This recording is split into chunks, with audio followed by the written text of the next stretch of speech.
Assalamualaikum adik-adik. Apakah kalian pernah menonton film Transformer? Film tentang alien mobil dari luar angkasa yang bisa berubah menjadi robot besar super canggih yang memiliki misi melindungi bumi dari robot-robot jahat. Atau film Iron Man. Film tentang sosok Tony Stark yang memiliki banyak seragam tempur super canggih yang bisa merubahnya menjadi sosok superhero bernama Iron Man. Kedua film tadi berorientasi pada konsep perubahan, berubah dari mobil menjadi robot, kemudian merubah Tony Stark menjadi Iron Man. Nah, dalam konsep matematika, ada juga yang membahas tentang perubahan, yaitu transformasi, atau lebih tepatnya transformasi geometri. Untuk pembahasan lebih lengkap mengenai transformasi geometri, mari kita bahas. Konsep transformasi geometri muncul pada tahun 1872 dari gagasan seorang matematikawan Jerman bernama Felix Klein. Felix Klein mengemukakan bahwa suatu bidang atau bangun geometri bisa diubah letak, bentuk, dan ukurannya. Perubahan tersebut yang kemudian dinamakan transformasi geometri. Bangun atau bidang geometri yang dimaksudkan dapat berupa persegi, segitiga, lingkaran, kubus, bola, dan lain sebagainya. Selain itu, garis dan titik juga dapat ditransformasikan. Transformasi geometri itu sendiri terbagi dalam 4 jenis, yaitu refleksi, translasi, rotasi, dan dilatasi. Pada pertemuan hari ini, kita akan membahas materi transformasi, khususnya pada refleksi.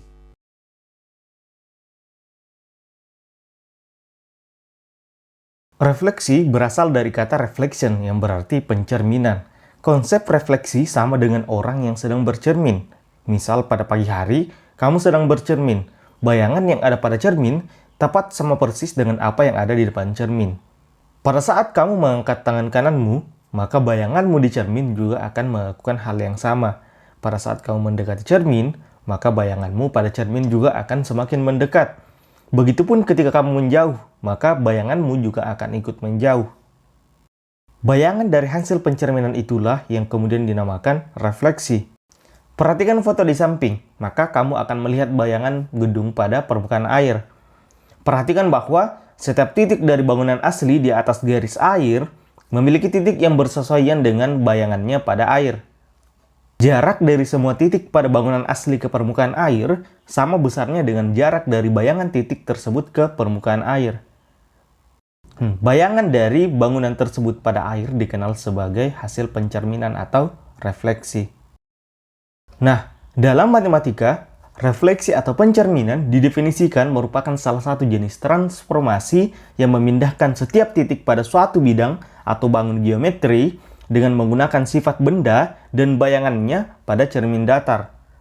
Nah, berdasarkan beberapa contoh kasus tadi, maka kita dapat menyimpulkan beberapa sifat bayangan benda yang dibentuk oleh pencerminan, diantaranya sebagai berikut. Yang pertama, bayangan suatu bangun yang dicerminkan memiliki bentuk dan ukuran yang sama dengan bangun aslinya. Yang kedua, jarak bayangan ke cermin sama dengan jarak benda aslinya ke cermin. Yang terakhir atau yang ketiga, bayangan bangun pada cermin saling berhadapan dengan bangun aslinya.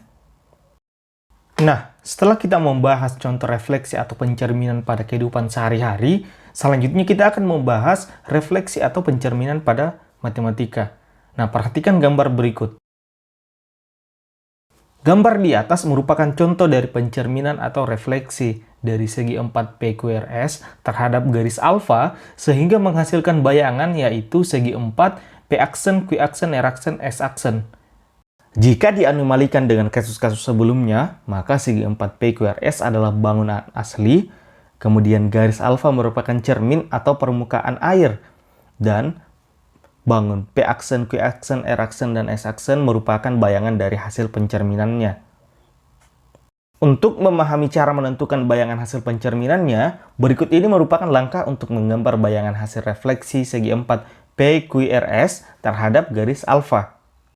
Langkah pertama, gambar ruas garis yang tegak lurus terhadap garis alfa dari titik-titik P, Q, R, dan S.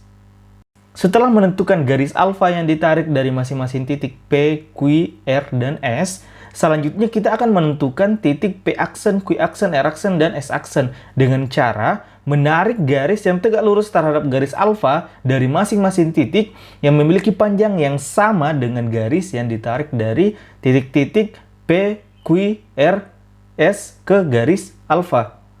Nah, untuk menentukan garis yang sama panjang, maka mari kita hitung masing-masing jarak titik P, Q, R, dan S ke garis alfa. Titik P ke alfa jaraknya 10 satuan, titik Q ke alfa jaraknya 2 satuan, titik R ke alfa jaraknya 3 satuan, dan titik S ke alfa jaraknya 11 satuan. Setelah memperoleh masing-masing jarak, kemudian tarik garis yang tegak lurus terhadap garis alfa yang memiliki jarak yang sama dengan titik P, Q, R, dan S ke garis alfa, namun ke arah yang berlawanan, sesuai sifat refleksi, yaitu bayangan bangun pada cermin saling berhadapan dengan bangun aslinya. Maka, digambarlah garis 10 satuan ke kanan yang merupakan bayangan dari titik P, 2 satuan ke kanan sebagai bayangan dari titik Q, 3 satuan berikutnya sebagai bayangan dari titik R, dan 11 satuan untuk bayangan titik S. Yang masing-masing titik dinamakan P-aksen, Q-aksen, R-aksen, dan S-aksen. Garis alfa tegak lurus dan membagi garis P, P-aksen, Q, Q-aksen, R-aksen, dan S-aksen sama panjang, sehingga diperoleh titik-titik P-aksen, Q-aksen, R-aksen, dan S-aksen yang merupakan bayangan dari hasil refleksi titik-titik P, Q, R, dan S. Yang terakhir, hubungkan titik-titik P-aksen, Q-aksen, R-aksen, dan S-aksen. Oleh karena P-aksen, Q-aksen, R-aksen, dan S-aksen merupakan bayangan dari titik-titik P, Q, R, dan S yang direfleksikan oleh garis alfa, maka segi 4 P-aksen, Q-aksen, R-aksen, S-aksen merupakan bayangan dari segi 4 P, Q, R, S. Selanjutnya, kita masuk pada materi berikutnya, yaitu pencerminan pada bidang kartesius. Dalam konteks pencerminan pada bidang kartesius, beberapa kasus pencerminan dapat dibedakan menjadi beberapa jenis berdasarkan konteks pencerminannya pada bidang kartesius itu sendiri, seperti pencerminan terhadap sumbu X, sumbu Y, dan lain sebagainya. Untuk memahami mengenai jenis-jenis pencerminan ini, maka perhatikan penjelasan berikut ini. Pencerminan terhadap sumbu X. Langkah pertama, tulis koordinat A 3,4 pada bidang kartesius. Kedua, gambar ruas garis yang tegak lurus terhadap sumbu X dari titik A 3,4. Kemudian, hitung jarak titik A terhadap sumbu X. Maka diperoleh jaraknya yaitu 4 satuan. Langkah berikutnya, tentukan titik A-aksen, sehingga garis yang menghubungkan titik A dan A-aksen atau disebut sebagai garis A-aksen tegak lurus terhadap sumbu X dan sumbu X membagi garis A-aksen menjadi dua bagian yang sama panjang. Maka tarik garis 4 satuan dari sumbu X, lalu namakan titik tersebut sebagai titik A-aksen. Sehingga diperoleh koordinat titik A-aksen adalah 3,4, di mana titik A-aksen ini merupakan hasil pencerminan dari titik A terhadap sumbu X. Nah, dari koordinat-koordinat titik tersebut, kemudian dapat diamati bahwa koordinat X dari titik A dan A-aksen sama, sedangkan koordinat Y pada titik A dan A-aksen berlawanan. Berikutnya, pencerminan terhadap sumbu Y. Yang pertama, tulis koordinat B 2,3 pada bidang kartesius. Lalu, gambar ruas garis yang tegak lurus terhadap sumbu Y dari titik B. Kemudian, hitung jarak titik B ke sumbu Y, maka diperoleh jarak dari titik B ke sumbu Y yaitu 2 satuan. Langkah terakhir, tentukan titik B-aksen. Sehingga garis yang menghubungkan titik B dan B-aksen, atau disebut sebagai garis BB-aksen, tegak lurus terhadap sumbu Y, dan sumbu Y membagi garis BB-aksen menjadi dua bagian yang sama panjang. Sama dengan sebelumnya, gambar garis dari sumbu Y, lalu namakan titik tersebut sebagai titik B-aksen, di mana titik koordinat dari titik B-aksen adalah negatif 2,3, yang dimana titik B ini merupakan hasil pencerminan dari titik B terhadap sumbu Y, yang mana koordinat Y pada titik B dan B-aksen sama, dan koordinat X pada titik B dan B aksen berlawanan. Pencerminan terhadap titik asal 0,0. Langkah pertama, tulis koordinat C 4,4 pada bidang kartesius. Kemudian, gambar ruas garis yang tegak lurus terhadap titik asal 0,0 dari titik C. Lalu, hitung jarak titik C terhadap titik asal O 0,0 menggunakan rumus Pitagoras. Maka diperoleh jaraknya yaitu 4 akar 2. Tentukan titik C aksen, sehingga garis yang menghubungkan titik C dan C aksen, atau disebut sebagai garis C aksen tegak lurus terhadap titik asal, dan membagi garis C aksen menjadi dua bagian sama panjang. Maka diperoleh titik C aksen pada koordinat -4, -4, di mana titik C aksen ini merupakan hasil pencerminan titik C terhadap titik asal, yang mana koordinat X dan Y-nya dari titik C dan C aksen semuanya berlawanan. Pencerminan terhadap garis Y sama dengan X. Pertama, tulis koordinat D 4,5 pada bidang kartesius, lalu gambar garis Y sama dengan X pada koordinat kartesius tersebut. Setelah menggambar garis Y sama dengan X, maka gambar ruas garis yang tegak lurus terhadap garis Y sama dengan X dari titik D. Lalu, hitung jarak titik D terhadap garis Y sama dengan Y aksen. Dengan menggunakan rumus Pitagoras, maka diperoleh jaraknya yaitu 1/2 akar 2. Langkah terakhir, tentukan titik D aksen sehingga garis yang menghubungkan titik D dan D aksen atau garis DD aksen tegak lurus terhadap garis Y sama dengan X dan membagi garis DD aksen menjadi dua bagian yang sama panjang. Maka tarik garis dari garis Y sama dengan X ke arah berlawanan sehingga diperoleh titik D aksen dengan koordinat 5,4, di mana titik D aksen ini merupakan hasil pencerminan dari titik D 4,5 terhadap garis Y sama dengan X, di mana koordinat X dan Y-nya dari titik D dan D aksen ini saling berkebalikan. Pencerminan terhadap garis Y sama dengan negatif X. Pertama, tulis koordinat E 5,7 pada bidang kartesius. Kemudian, gambar garis Y sama dengan negatif X pada bidang kartesius tersebut. Lalu, gambar ruas garis yang tegak lurus terhadap garis Y sama dengan negatif X dari titik E. Langkah berikutnya, hitung jarak titik E terhadap garis Y sama dengan negatif X dengan menggunakan rumus Pitagoras sehingga diperoleh jaraknya yaitu 6 akar 2 satuan. Tentukan titik E aksen sehingga garis yang menghubungkan titik E dan E aksen atau disebut sebagai garis E aksen tegak lurus terhadap garis Y sama dengan negatif X dan membagi garis E aksen menjadi dua bagian yang sama panjang.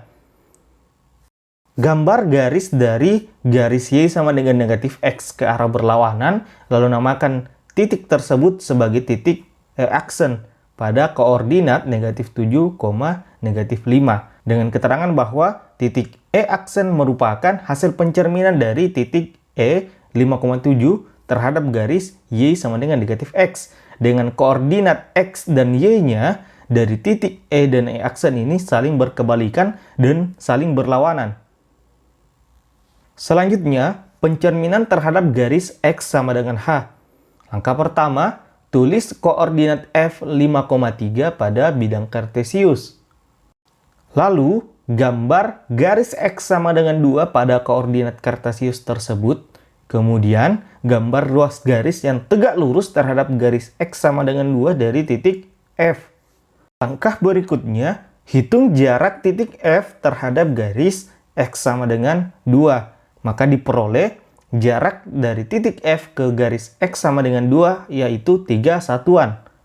Langkah terakhir, tentukan titik F aksen sehingga garis yang menghubungkan titik F dan F aksen atau disebut sebagai garis F aksen tegak lurus terhadap garis X sama dengan 2 dan membagi garis F aksen menjadi dua bagian yang sama panjang. Gambar garis dari garis X sama dengan 2 ke arah berlawanan, lalu namakan titik tersebut sebagai titik F aksen pada koordinat negatif 1,3, di mana titik F aksen ini merupakan hasil pencerminan titik F 5,3 terhadap garis X sama dengan 2, di mana koordinat X dan Y dari titik F dan F aksen ini tidak saling berkebalikan dan berlawanan. Pencerminan terhadap garis Y sama dengan H. Yang pertama, tulis koordinat G 3,5 pada bidang kartesius. Lalu, gambar garis Y sama dengan 1 pada bidang kartesius tersebut. Berikutnya, gambar ruas garis yang tegak lurus terhadap garis Y sama dengan 1 dari titik G. Kemudian, hitung jarak titik G terhadap garis Y sama dengan 1.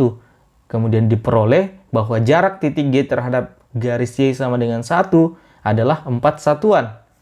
Langkah terakhir, tentukan titik G aksen sehingga garis yang menghubungkan titik G dan G aksen atau disebut sebagai garis GG aksen tegak lurus terhadap garis Y sama dengan 1 dan membagi garis GG aksen menjadi dua bagian yang sama panjang.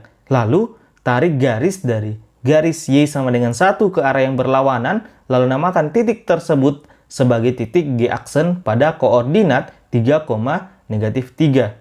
Dengan keterangan, titik G aksen ini merupakan hasil pencerminan titik G dengan koordinat 3,5 terhadap garis Y sama dengan 1, di mana koordinat X dan Y dari titik G dan G aksen tidak saling berkebalikan dan tidak saling berlawanan.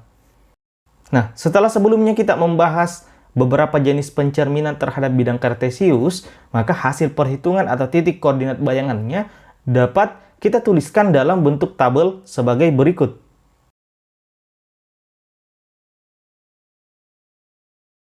Dari tabel di atas, kemudian dianalisa sehingga didapatkan notasi rumus untuk setiap refleksi terhadap beberapa kemungkinan adalah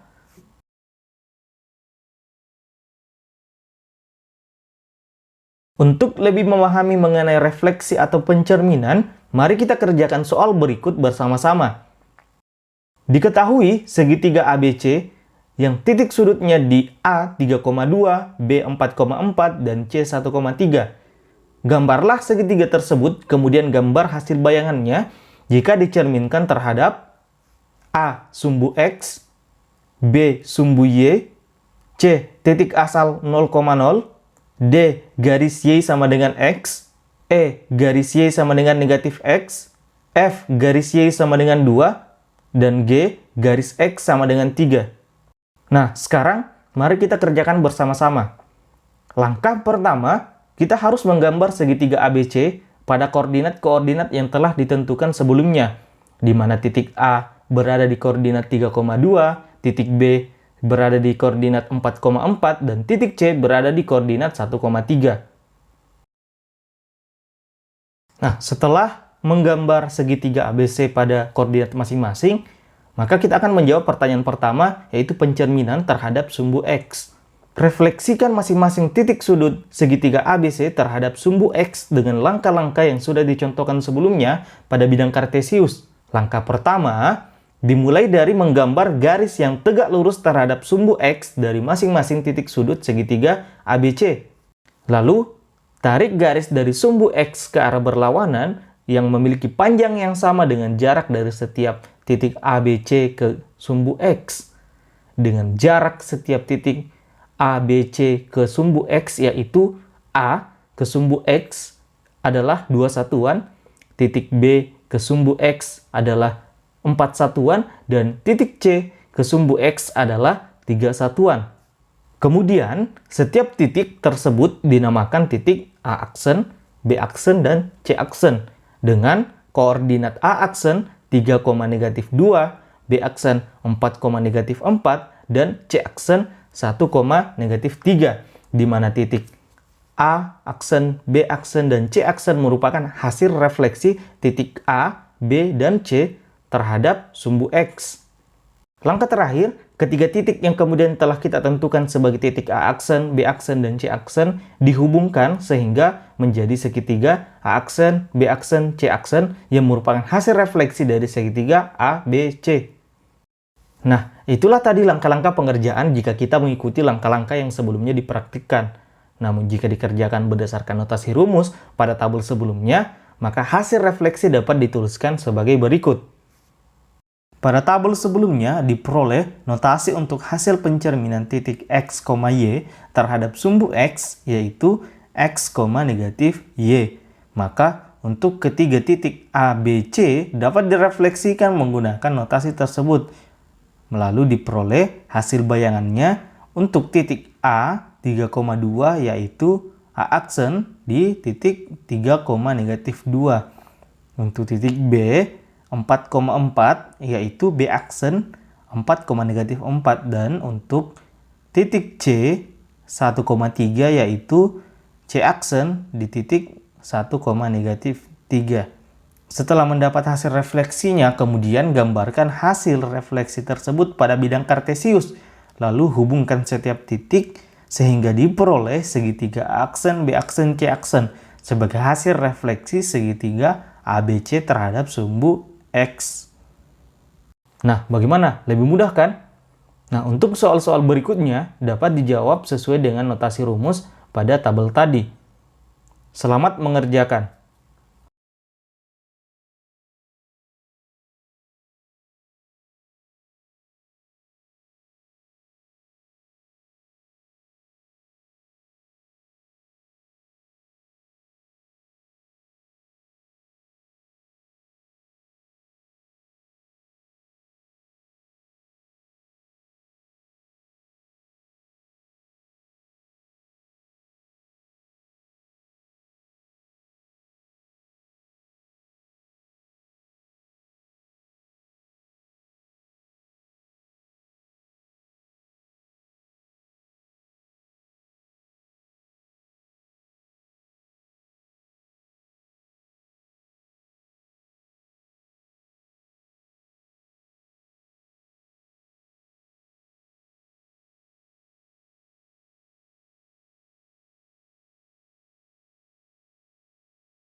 For your information, beberapa gambar dapat dilipat sedemikian sehingga setengah bangun tersebut sama dengan bagian yang lain. Nah, lipatan yang dimaksud merupakan garis refleksi yang disebut sebagai garis simetri atau simetri lipat.